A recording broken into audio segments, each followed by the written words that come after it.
दोस्तों नमस्कार, ये है मार्गदर्शन फॉर सिविल सर्विसेज। मैं अनुराग चौधरी। दोस्तों आज की वीडियो में आप पढ़ेंगे आधुनिक भारतीय इतिहास के अंतर्गत दो महत्वपूर्ण घटनाक्रम 1937 का प्रांतीय चुनाव और 1940 के अगस्त प्रस्ताव से संबंधित सभी महत्वपूर्ण तथ्य और जानकारी जो परीक्षाओं की दृष्टि से बेहद महत्वपूर्ण है। ये वीडियो न केवल इतिहास बल्कि राज्य व्यवस्था और भारतीय शासन जो है उसके अंतर्गत भी बेहद महत्वपूर्ण है। तो अगर आप देखें तो टीजीटी, पीजीटी, एलटी ग्रेड और सामान्य अध्ययन के दृष्टिकोण से ये राज्य व्यवस्था और इतिहास दोनों खंडों के लिए बेहद महत्वपूर्ण टॉपिक है। तो आइए सबसे पहले 1937 के प्रांतीय चुनाव के बारे में जानते हैं। प्रांतीय चुनाव 1937 के प्रांतीय चुनाव सबसे पहले ये जानना है कि किस अधिनियम के अंतर्गत हुए थे। तो 1937 के जो प्रांतीय चुनाव थे ये 1935 के भारत शासन अधिनियम के अंतर्गत कराए गए थे। आप जानते हैं कि 1937 का जो भारत शासन अधिनियम था बेहद महत्वपूर्ण था और ये बहुत बड़ा अधिनियम था। तो 1937 के जो प्रांतीय चुनाव हैं वो 1937 के प्रांतीय चुनाव 1935 के भारत शासन अधिनियम के अंतर्गत कराए गए थे। और इसमें कितने प्रांतों में, तो कुल 11 प्रांतों में ये चुनाव कराए गए थे। और इस चुनाव में आप जान लीजिए कि कांग्रेस को बड़ी सफलता मिली थी और उसने कुल 1585 सीटों में से 711 सीटें जीतकर 5 प्रांतों, कौन कौन से प्रांत, मद्रास, बिहार, उड़ीसा, मध्य प्रांत और संयुक्त प्रांत में पूर्ण बहुमत प्राप्त किया था। तो कांग्रेस ने 5 प्रांतों में पूर्ण बहुमत प्राप्त किया था। ये जो सीटें थी, ये राज्य कौन थे, तो यहाँ पर नोट कर लीजिए, मद्रास, बिहार, उड़ीसा मतलब ओडिशा इस समय वर्तमान में, इसके अलावा मध्य प्रांत और संयुक्त प्रांत, मध्य प्रांत और संयुक्त प्रांत। ये 5 राज्य ऐसे हैं, 5 स्टेट ऐसे हैं जिसमें कांग्रेस ने पूर्ण बहुमत की सरकार बनाई थी, यहाँ पर पूर्ण बहुमत प्राप्त किया था।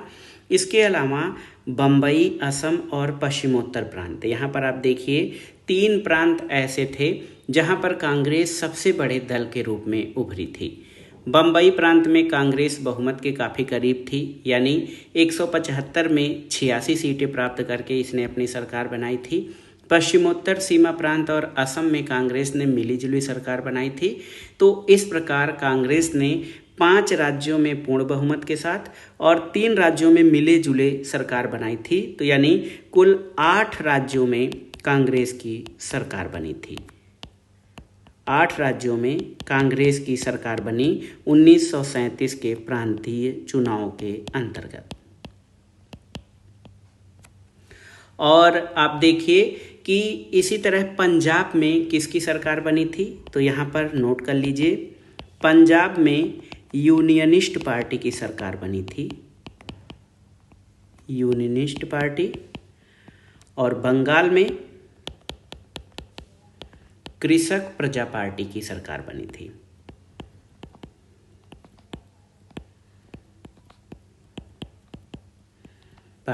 इसके अलावा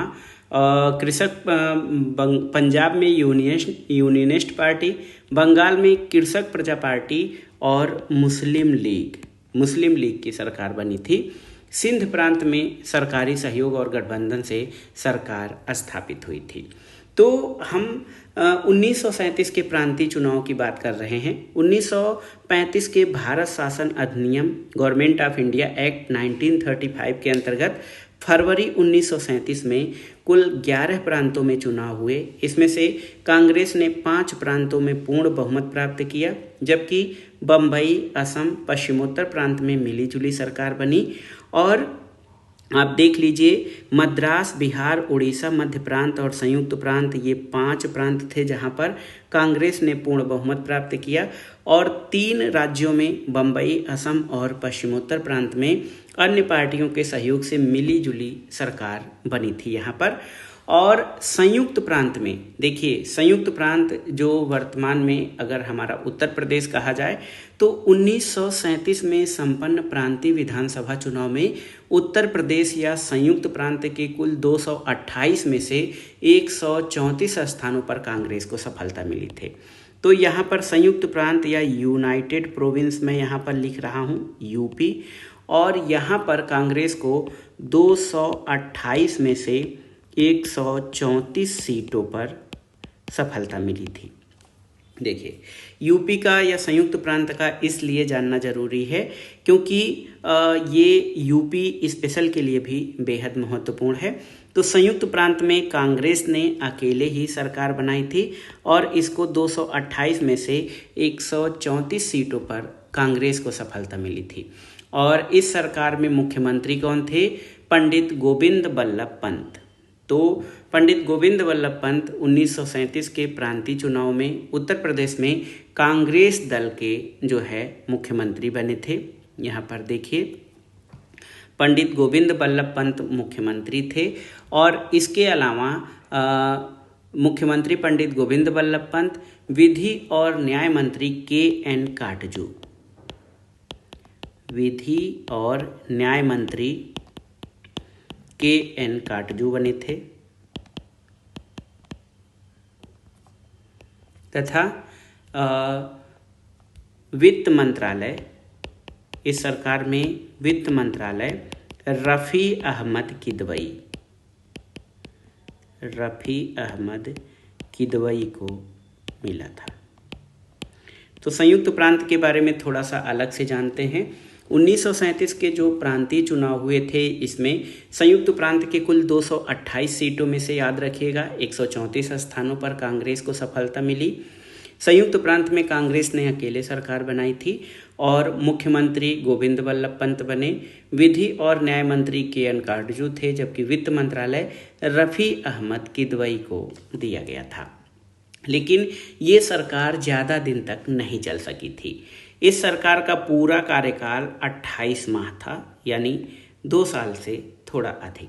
देखिए, 28 माह के शासन के उपरांत अक्टूबर 1939 में कांग्रेस मंत्रिमंडल ने 8 प्रांतों में 2 कारणों से सामूहिक त्यागपत्र दे दिया था। 8 प्रांतों में उसकी सरकार बनी थी, आप जानते हैं। 5 में पूर्ण बहुमत और 3 राज्यों में मिली जुली सरकार बनी थी। लेकिन 28 माह तक शासन में रहने के बाद अक्टूबर 1939 में जो है सामूहिक त्यागपत्र दे दिया कांग्रेस मंत्रिमंडलों ने। क्यों? इसके कारण क्या थे? तो ये भी आप जान लीजिए इसके कारण क्या थे। कारण ये था कि बिना कांग्रेस की सहमति के भारत को सेकेंड वर्ल्ड वार में शामिल किया गया। देखिए, सेकेंड वर्ल्ड वार में बिना कांग्रेस की सहमति के भारत को शामिल किया गया।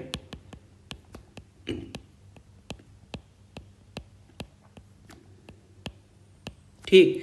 और दूसरा कारण इसका ये था, कांग्रेस के युद्ध के उद्देश्य की घोषणा और युद्धोपरांत भारत की स्वतंत्रता की मांग की उपेक्षा की गई थी।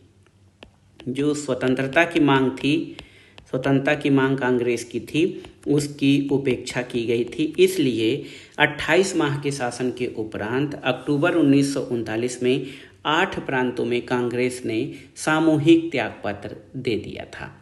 और आप जान लीजिए, यहाँ पर एक और महत्वपूर्ण घटना घटी थी कि कांग्रेस मंत्रिमंडल द्वारा त्यागपत्र दिए जाने के बाद मुस्लिम लीग ने 22 दिसंबर 1939 को मुक्ति दिवस के रूप में मनाया था। ये डेट याद रखिएगा, 22 दिसंबर 1939।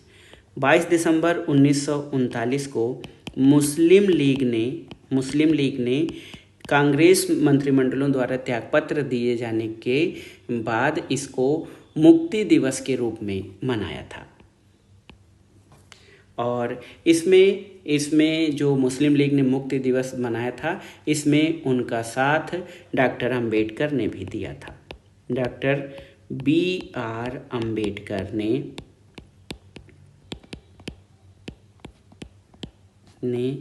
मुस्लिम लीग का साथ दिया था मुक्ति दिवस मनाने में। तो ये था, इसमें हमने देखिए 1937 के प्रांतीय चुनाव के बारे में इसमें हमने जाना कि 1937 का प्रांतीय चुनाव 1935 के भारत शासन अधिनियम के अंतर्गत कराया गया और इस चुनाव में 11 प्रांतों में विधानमंडलों के चुनाव कराए गए और इसमें कांग्रेस को बड़ी सफलता मिली। कांग्रेस ने 5 प्रांतों मद्रास, बिहार, उड़ीसा, मध्य प्रांत और संयुक्त प्रांत में पूर्ण बहुमत प्राप्त किया, जबकि 3 राज्य बम्बई, असम और पश्चिमोत्तर प्रांत में इसने मिली जुली सरकार बनाई थी। 1937 के चुनाव के आधार पर जो सरकार का गठन हुआ था उसमें कुछ तथ्य आप और याद कर लीजिए। मद्रास में सी राजगोपालाचारी मुख्यमंत्री बने थे कांग्रेस के, और मध्य प्रांत में बीजी खरे बने थे मिली जुली सरकार में। बिहार में डॉक्टर श्री कृष्ण सिन्हा कांग्रेस के थे और संयुक्त प्रांत में आपने पढ़ा है गोविंद वल्लभ पंत।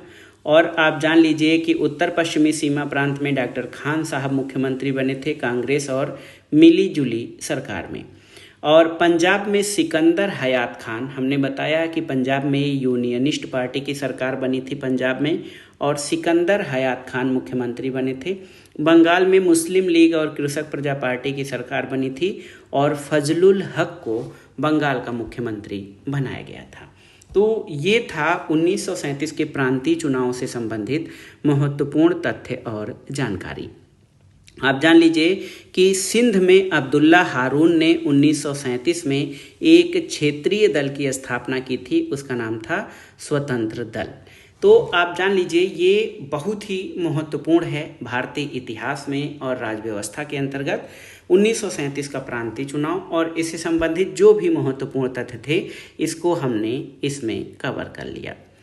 अब आइए दूसरे महत्वपूर्ण घटनाक्रम पर आते हैं, अगस्त प्रस्ताव 1940 के बारे में।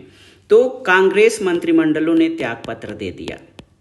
कांग्रेस मंत्रिमंडल ने, आप जानते हैं कि 28 माह के शासन में रहने के बाद कांग्रेस मंत्रिमंडल के द्वारा त्यागपत्र दे दिया गया और उसके बाद ये अगस्त प्रस्ताव आया था। तो कांग्रेस मंत्रिमंडल के त्यागपत्र से जो है संवैधानिक संकट उत्पन्न हुआ और इसमें युद्ध में जो सेकेंड वर्ल्ड वॉर चल रहा था उसमें भारत के सहयोग की आवश्यकता के लिए ब्रिटिश सरकार ने वायसराय के माध्यम से 8 अगस्त 1940 को एक प्रस्ताव प्रस्तुत किया जिसको अगस्त प्रस्ताव कहा जाता है। और उस समय भारत का वायसराय लॉर्ड लिनलिथगो था, याद रखिएगा लिनलिथगो ये वायसराय था। आप जान लीजिए ब्रिटिश सरकार ने वायसराय के माध्यम से 8 अगस्त 1940 को एक प्रस्ताव पेश किया जिसको अगस्त प्रस्ताव कहा जाता है। इस प्रस्ताव में कुछ चीज़ें कही गई थी। पहली चीज़ तो ये कही गई कि गवर्नर जनरल की कार्यकारिणी में और अधिक संख्या में भारतीयों को शामिल किया जाएगा। इस प्रस्ताव में 2-3 चीज़ें जो कही गई कि इसमें गवर्नर जनरल की कार्यकारिणी परिषद में और अधिक भारतीयों को शामिल किया जाएगा। दूसरा, एक युद्ध सलाहकार परिषद का गठन किया जाएगा, ये भी महत्वपूर्ण था। और तीसरा ये था कि भारत का संविधान बनाना भारतीयों का अपना अधिकार है और युद्ध की समाप्ति पर भारत में औपनिवेशिक स्वराज स्थापित किए जाने की व्यवस्था की गई। देखिए, युद्ध की समाप्ति के बाद भारत में औपनिवेशिक स्वराज स्थापित किए जाने की व्यवस्था की गई। यानी भारत उपनिवेश तो रहेगा लेकिन यहाँ का जो शासन है, संविधान है, यहाँ के लोगों के द्वारा बनाया जाएगा। तो इस तरह से अगस्त प्रस्ताव जो 8 अगस्त 1940 को लॉर्ड लिनलिथगो के द्वारा प्रस्तुत किया गया, उसमें ये 3 महत्वपूर्ण बातें रखी गई कि गवर्नर जनरल की कार्यकारिणी परिषद में और अधिक भारतीयों को शामिल किया जाएगा, एक युद्ध सलाहकार परिषद का गठन किया जाएगा और भारत का संविधान बनाना भारतीयों का अधिकार होगा और युद्ध के बाद औपनिवेशिक स्वराज की स्थापना की जाएगी। लेकिन अगस्त प्रस्ताव के जो भी ये बिंदु थे, इनका कांग्रेस और मुस्लिम लीग दोनों ने इसको नहीं माना। यानी कि कांग्रेस और मुस्लिम लीग दोनों इस पर सहमत नहीं थे। कांग्रेस भारत की स्वतंत्रता से कम पर समझौता नहीं चाहती थी और मुस्लिम लीग अपनी भारत विभाजन की मांग पर अडिग रहा। देखिए यहाँ पर कांग्रेस और मुस्लिम लीग दोनों ही अगस्त प्रस्ताव के बिंदुओं से जो है वो सहमत तो नहीं थे, लेकिन कांग्रेस का उद्देश्य जो है स्वतंत्रता था, स्वतंत्रता प्राप्ति था, उससे कम कुछ नहीं था, स्वतंत्रता प्राप्ति से कम कुछ नहीं था इसका उद्देश्य। और मुस्लिम लीग जो है ये भारत विभाजन की मांग पर अडिग रही। और जो है देखिए यहीं से दोनों के मंसूबों में पता चलता है कि कौन सी पार्टी किस तरह से कार्य कर रही थी। तो अगस्त प्रस्ताव कांग्रेस और मुस्लिम लीग दोनों ने इस पर असंतोष व्यक्त किया। कांग्रेस पूर्ण स्वतंत्रता या भारत की स्वतंत्रता से कम पर समझौता नहीं चाहती थी और मुस्लिम लीग अपनी भारत विभाजन की मांग पर अडिग रही थी, इसलिए ये अगस्त प्रस्ताव जो है ये असफल रहा। अगस्त प्रस्ताव जो है ये असफल रहा था। और देखिए कांग्रेस ने अगस्त प्रस्ताव के विरोध और युद्ध से अपने को अलग साबित करने के लिए व्यक्तिगत सत्याग्रह आरंभ किया था। व्यक्तिगत सत्याग्रह का आरंभ किया था कांग्रेस ने ये 1940 में, और ये अगस्त प्रस्ताव के विरोध में था। देखिए कांग्रेस ने अगस्त प्रस्ताव के विरोध में और युद्ध से अपने को अलग घोषित करने के लिए इसने व्यक्तिगत सत्याग्रह का प्रारंभ किया। और यहाँ से भी प्रश्न बनता है व्यक्तिगत सत्याग्रह से। व्यक्तिगत सत्याग्रह का प्रारंभ 17 अक्टूबर 1940 को हुआ था पवनार आश्रम से। पवनार आश्रम कहाँ पर है? तो पवनार आश्रम महाराष्ट्र में स्थित है। याद रखिएगा कांग्रेस ने अगस्त प्रस्ताव के विरोध और युद्ध से अपने को अलग साबित करने के लिए व्यक्तिगत सत्याग्रह शुरू किया। इस विचारधारा के पोषक जो है व्यक्तिगत सत्याग्रह का जो सिद्धांत था ये गांधी जी का था। और 17 अक्टूबर 1940 को पवनार आश्रम महाराष्ट्र में शुरू किया गया और इसके प्रथम सत्याग्रही आचार्य विनोबा भावे थे। याद रखिएगा प्रथम सत्याग्रही विनोबा भावे थे, द्वितीय सत्याग्रही जवाहरलाल नेहरू और तृतीय सत्याग्रही ये ब्रह्मदत्त थे। बहुत ही महत्वपूर्ण है, आप जान सकते हैं ये व्यक्तिगत सत्याग्रह कब शुरू हुआ था? तो व्यक्तिगत सत्याग्रह शुरू हुआ था अगस्त प्रस्ताव के असफल होने पर। व्यक्तिगत सत्याग्रह में सत्याग्रही वो व्यक्ति थे जो महात्मा गांधी द्वारा शुरू किए गए इस आंदोलन में भाग लिए थे। इस आंदोलन का मुख्य उद्देश्य ब्रिटिश सरकार को युद्ध के प्रति अपनी नीतियों पर पुनर्विचार करने के लिए मजबूर करना था और इसमें किसी भी हिंसा का प्रयोग नहीं करना था। हिंसा का प्रयोग वर्जित था और इसमें ये कहा गया कि युद्ध की नीतियां जो ब्रिटिश सरकार द्वारा अपनाई जा रही हैं उन पर वो पुनर्विचार करें। व्यक्तिगत सत्याग्रह में जो सत्याग्रही थे वो अहिंसक विरोध, स्वतंत्र भाषण के अधिकार पर ये लोग कार्य करते थे। और आप जान लीजिए कि इस सत्याग्रह में लगभग 25,000 से अधिक व्यक्तियों ने व्यक्तिगत सत्याग्रह में भाग लिया था। 25,000 लोगों ने इसमें भाग लिया था। प्रथम सत्याग्रही आचार्य विनोबा भावे, द्वितीय सत्याग्रही पंडित जवाहरलाल नेहरू और तृतीय सत्याग्रही ब्रह्मदत्त थे। व्यक्तिगत सत्याग्रह भारतीय स्वतंत्रता आंदोलन में महत्वपूर्ण घटना थी जिसने न केवल स्वतंत्रता की मांग को मजबूत किया था बल्कि इसने अभिव्यक्ति की स्वतंत्रता के अधिकार पर भी जोर दिया था। एक और तथ्य है व्यक्तिगत सत्याग्रह के बारे में जो आपको याद रखना चाहिए, इस आंदोलन को दिल्ली चलो आंदोलन भी कहा गया था। व्यक्तिगत सत्याग्रह को दिल्ली चलो आंदोलन भी कहा गया था, ये याद रखिएगा। तो दोस्तों ये था आज का वीडियो। इसमें आपने दो महत्वपूर्ण घटनाक्रम आधुनिक भारत के इतिहास के 1937 का प्रांतीय चुनाव और 1940 के अगस्त प्रस्ताव के बारे में जो महत्वपूर्ण तथ्य और जानकारी है उनको हमने कवर किया। और ये प्रश्न आपके आगामी विभिन्न परीक्षाओं के लिए बहुत ही उपयोगी हैं। चाहे ये परीक्षा जो है नागरिक शास्त्र अथवा राजनीति विज्ञान से आयोजित की जा रही हो या भारतीय इतिहास विषय से, इन दोनों के लिए ये प्रश्न बेहद महत्वपूर्ण हैं। तो आप इनको अच्छे से तैयार कर लीजिएगा। ये वीडियो आपको कैसा लगा हमें कमेंट बॉक्स में ज़रूर बताइएगा। वीडियो को लाइक करें, शेयर करें और इस चैनल मार्गदर्शन फॉर सिविल सर्विसेज को सब्सक्राइब करें। वीडियो देखने के लिए धन्यवाद।